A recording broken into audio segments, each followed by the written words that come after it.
Welcome back once more to 5 Homes to Freedom. This is Lesson 7 in Module 2. And what we're going to be looking at or talking about today is going to be finding and or attracting investors to you. Because I know that for many people it is extremely stressful to approach other people asking them for money. And there's a lot of people fail because they just can't overcome that fear to ask for the money. So again, we just spent the previous lesson talking about staying out of jail, making sure that we're following the rules that are set out by the Securities Commission. There was this one quote that I came across. I think it's pretty standard quote for most of the security commissions that are out there.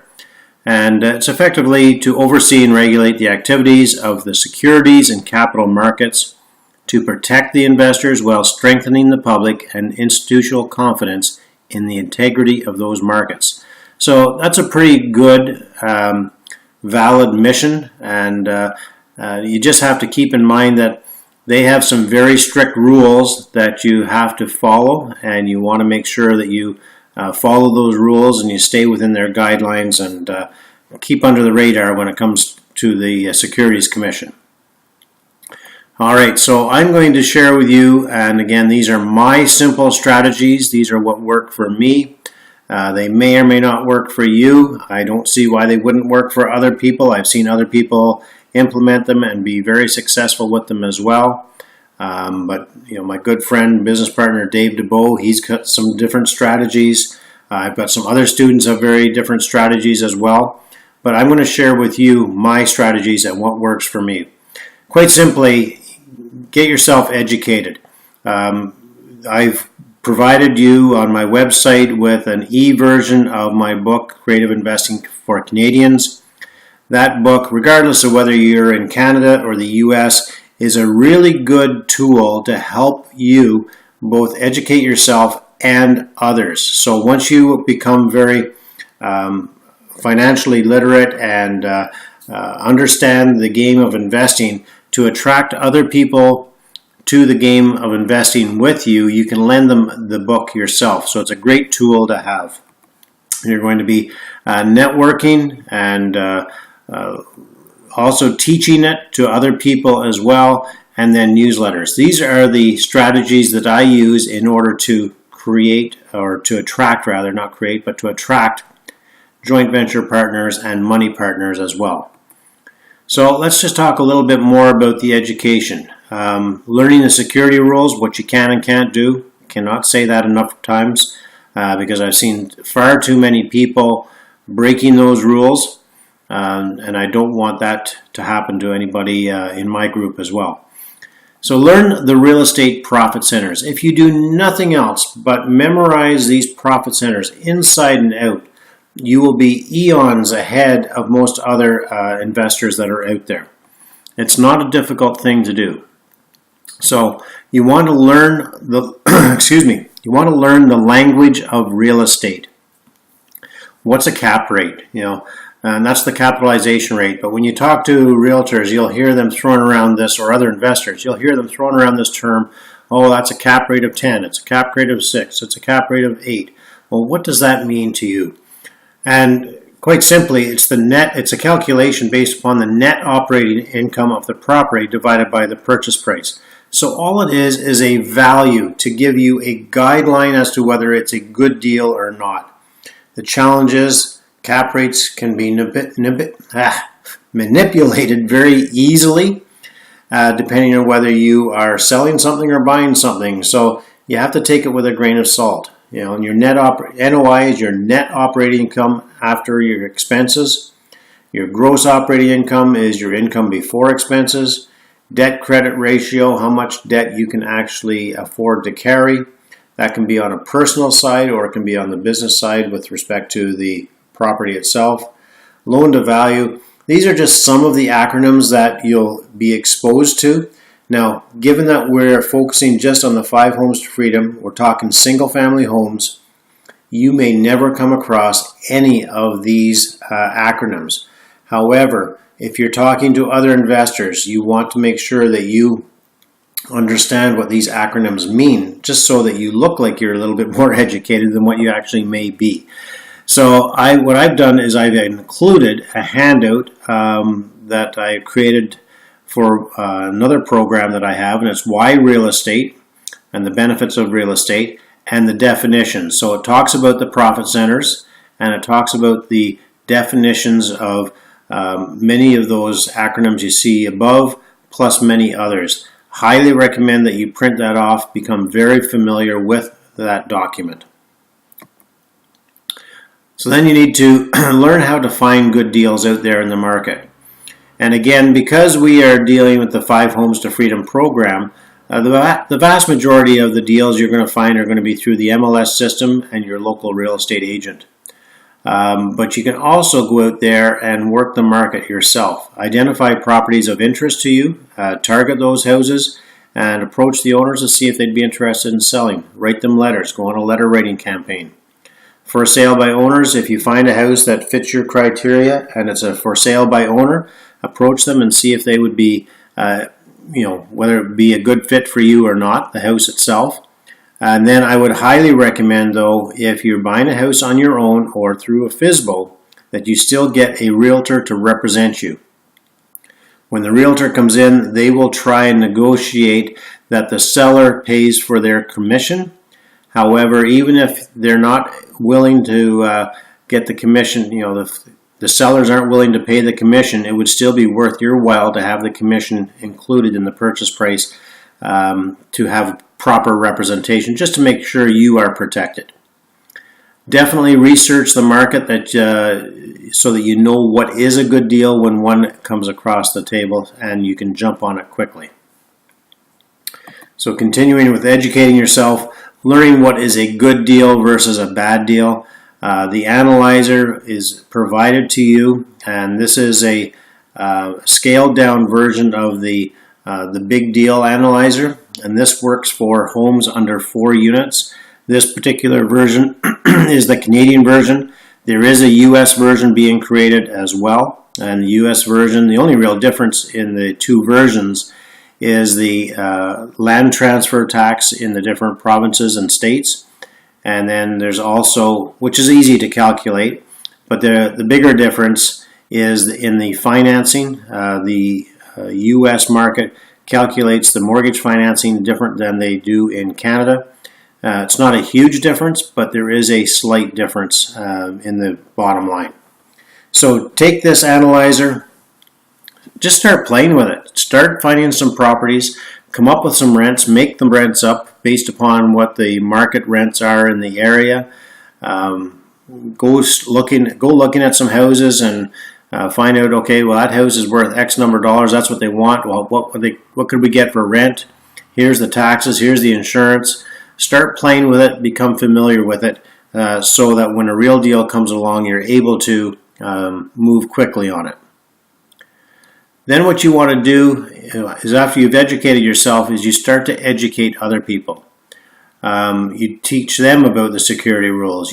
You talk to people around the water cooler. So if you're still going to work full-time, people socialize at work. You don't go in there like a bull in a china shop and start shoving real estate down people's throat. That's the last thing people are going to want. However, you casually interject every now and then. You look for the opportunity to say, yeah, I understand, the market is terrible for returns right now. I'm really glad I got investing in real estate when I did, because my returns are over 10%, 15%, whatever it is. You start dropping little hints like that, you're going to get people asking, what do you mean you're getting 15% in real estate? Tell me more. So they've just opened up the door for you to share your knowledge with them and potentially make them into an investor for you. You want to ask leading questions, when you're around there. If people aren't getting to the topic that you want to talk about quickly enough, think of something that's in the news that's relevant to what it is you want to talk about. You could say, oh man, did the stock market ever take a hit last week? How are your investments performing? So it's a fair and legitimate question. A lot of people will respond openly, and that just opens the door for you to say that you're really glad that you've gotten into the world of investing in real estate. This is a big one, inviting people to play Cash Flow 101. I don't see or hear of enough people. I've been talking about doing this for years now, and I do it myself. And since moving back from out west in 2013, Joanna and I have picked up the habit again. We have people come to our house, probably on average maybe every 6 weeks. We make it a casual, informal, just a get-together. It's a good social event. And we play Cash Flow 101. We started to make it into a potluck. So people will bring dinner, we'll socialize, then we'll play the game for a couple hours. After the game, we'll talk about what they've learned. And it's a great way to attract joint venture partners and raise capital. Personally, I've raised close to over $300,000 in investment money through other people's through their retirement investments, through second mortgages, and I've also been able to lend money out as a hard money lender myself to somebody else who's played the game with me. So it's allowed me to attract some good quality investors, plus have a lot of fun and socialize with people of like mind as well. Lending out books is a huge one. Here's a picture of my Real Estate Investing for Canadians, which is a great tool for you to share with people who have no knowledge about investing in real estate, don't understand the value of investing in real estate. So you can quite simply say, you know what, you might want to read this book, and when you're done, just let me know and we can chat about it and see if there's any, if you have any interest in investing in real estate. No pressure. And you're doing them a service. It's not selling them anything. It's just sharing with them an opportunity. You also want to attend lots of networking events, especially the real estate investment groups. And every large major city or community has investment groups. If there's not one, why not start one yourself? There's also business networking events, Chamber of Commerce. Any event like that that you can get yourself connected with has a great potential for raising capital. Then teaching. And I'm not necessarily saying getting up in front of a group of or an audience of 100 or 200 people, because I know for many people public speaking is not their thing. I get that, understand that. However, playing the game Cash Flow 101, what you're doing is you're teaching, whether you realize it or not, but it's in a safe, comfortable environment, one that you can get accustomed to. So that's a great way to start the process of learning how to teach. Once you're feeling more comfortable with that, you can start to offer some workplace education events. I do have one student who works for a government agency, and it's a large government agency, and during lunchtime he has started putting on small seminars, and he's only getting 5-6 people out, but he's getting a lot of feedback, a lot of really good interest, and he's not asking for people to invest with him. He's just educating these people about the value of investing in other options other than just the stock market and or the mutual funds. So you can do it in your workplace. You can also do it in your local community, rent out the community, the library. They usually have a community room that you can rent out for $25 for the evening. Put a little ad on Facebook or the local newspaper. Free education event, come on out and hear what you have to say. The key is you don't sell anything. You never sell anything. You just educate. It's free information. And people love free information. It attracts them to you. You then become viewed upon as the expert. Having a backyard barbecue for your family and friends just to inform people what you're doing or update them with what you're doing is a great opportunity as well. When Joanna and I moved back from the West after starting a business out there and moved back to our old hometown here, after being away for 3 years, we decided to have a barbecue, and we had over 50 people come out to the barbecue.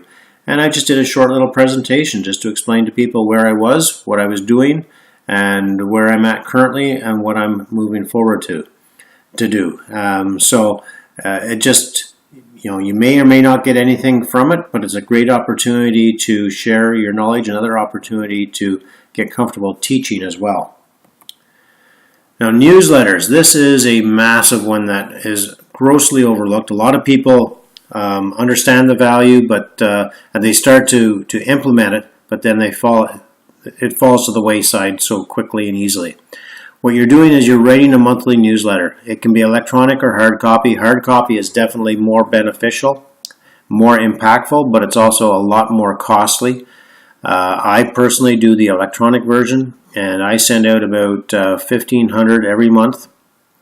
And in that newsletter is just strictly information. I have never ever sold anything. So what I do in my newsletter is I provide a very quick, short, personal information update.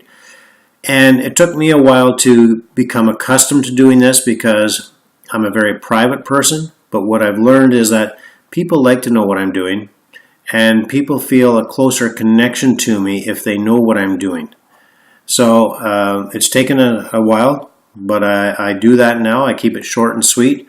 I also give them a free educational tip, something of value that they can implement in their investing world right away. I also include something a little bit fun usually, and then I will talk about my most recent deal, if I have a recent deal. So I will, for example, with respect to the 5 Homes to Freedom, I could say in my next newsletter, actually, this will be coming up, is that one of my students just bought a high ranch house, paid $5,000 above market price in order to get it because we're in a competitive market for this type of property right now. They're very excited. They anticipate spending about $20,000 to fix it up, and they're going to have a great cash flowing property to put into their portfolio. So I'll keep you informed with that particular deal and how they're financing it and where they're getting their money, etc. So what I'm doing is I'm creating some interest, so people will email me and ask me more questions, and because they contact me and they follow up to that, we can then start talking about other opportunities as well. So it's a great way to attract people. Now with marketing, marketing is simply knowing how to say something and writing it in a way that will entice people to want to take action, to either read more or invest with you. It's a very unique way of learning how to connect with people very quickly and easily. So my good friend Dave DeBow is a master marketing individual, and I know some people will read some of his marketing material and say, well, that's terrible, it's not even proper English.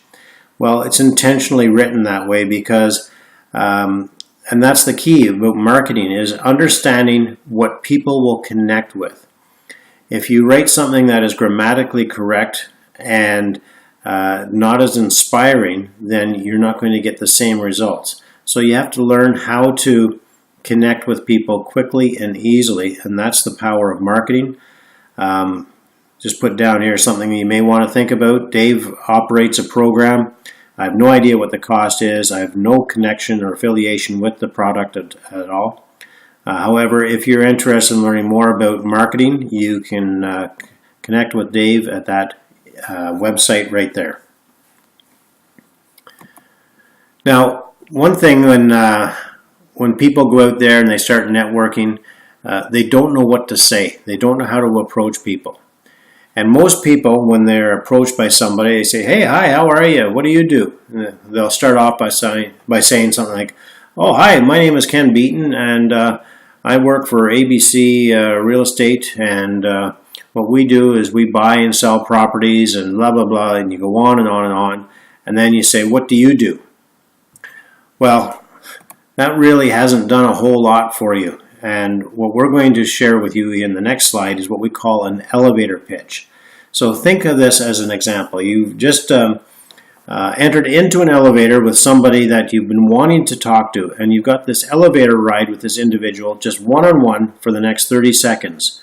What are you going to say? How are you going to say it? How are you going to approach this person so that it's engaging and they want to continue the conversation? All right, so what should you say then? Well, you may or may not say your name first, and you explain what you do that can help this person. So this may sound a little bit harsh, but when you meet somebody, a total stranger, and they ask, hi, how are you? What's your name? They don't really care what your name is. They're just doing the socially acceptable thing. What they really want to know and they're never going to tell you this, but what they really want to know is, what can you do for me? So that's why it's, what's in it for me? Explain that very, very quickly and how you do it. And then you provide them some proofs to validate what it is you're actually saying. And you always end your conversation or your elevator pitch with an engaging question. You never say, and what do you do? Because you've just stopped them from asking you any questions, and you've allowed them to talk about themselves right now, which defeats the whole purpose. So here's a brief example of what you could say. And this is just a very rough example. Hi, my name is Ken, and for the past 10 years, I've helped hundreds of investors receive above average returns in excess of 10% actually on their cash when they invest with my company to buy solid cash flowing rental properties. Would that be of interest to you, or would you be interested in learning more? So it's very quick, to the point. I've told them what I can do for them. I can give them a 10% or better return. Even if I can give them a 25% return, I'm not going to tell them I can get them a 25% return, because in most people's context, 25% is way too high. There's no way you can earn that. Therefore, it must be risky. There's a scam. So you've got to keep it down low enough that they can still say, oh, that's really good and it's believable, but not so high that it's unbelievable. Whereas in reality, we can give them an infinite return, because in one of our earlier lessons, I showed you how you can give your investor an infinite return if they're using their line of credit to invest with you. However, to put that into your elevator pitch would be way over the top, and it's way too much information, and it's not believable. So you have to keep it believable. I've also given it some credibility. I've said I've helped hundreds of people over the past 10 years. So these are the elements that you want to implement into your elevator pitch. You want to keep it simple, short, and to the point with a nice hook in it, and that hook will make them want to ask more questions or get more information. And maybe the event that you're at is not the right place to give them more information. If it isn't, then you just simply say, that's great. I'd love to give you a lot more information, but this probably is not the best environment. How about we set up a time for a coffee tomorrow or the next day? What works best for you? So simple, short, and to the point. Now, I just want to, this is a perfect opportunity to talk about the live 3-day events that we put on. And at the 3-day events, it's a great place to network with other like-minded people. We go over a lot of the same information, but we also introduce a lot of new information that we're just not able to share with you in recorded format like this. One of those is a networking exercise. So on the Saturday night, what we do, the students have all been working on their elevator pitches. And then on the Saturday night after dinner, we get together at a local drinking establishment. We pretend like we're all strangers, and we go through the exercise of introducing ourselves to strangers and asking for money. And I've had nothing but great feedback on that exercise, because it's as close to being real life without actually being real life. And for those who are terrified about it, they all come back and say it wasn't as bad as they thought it was going to be, and they really enjoyed it, and they can now see themselves doing it. So it's a great exercise. That alone is a great reason to attend the live 3-day event when we have our next one available. All right, so that's the end of lesson number 7. Again, I'm sure there's going to be lots of questions with respect to this. Feel free to contact me at Ken at 5homestofreedom.com. And of course, listen to the live webinar, ask your questions on the live webinar.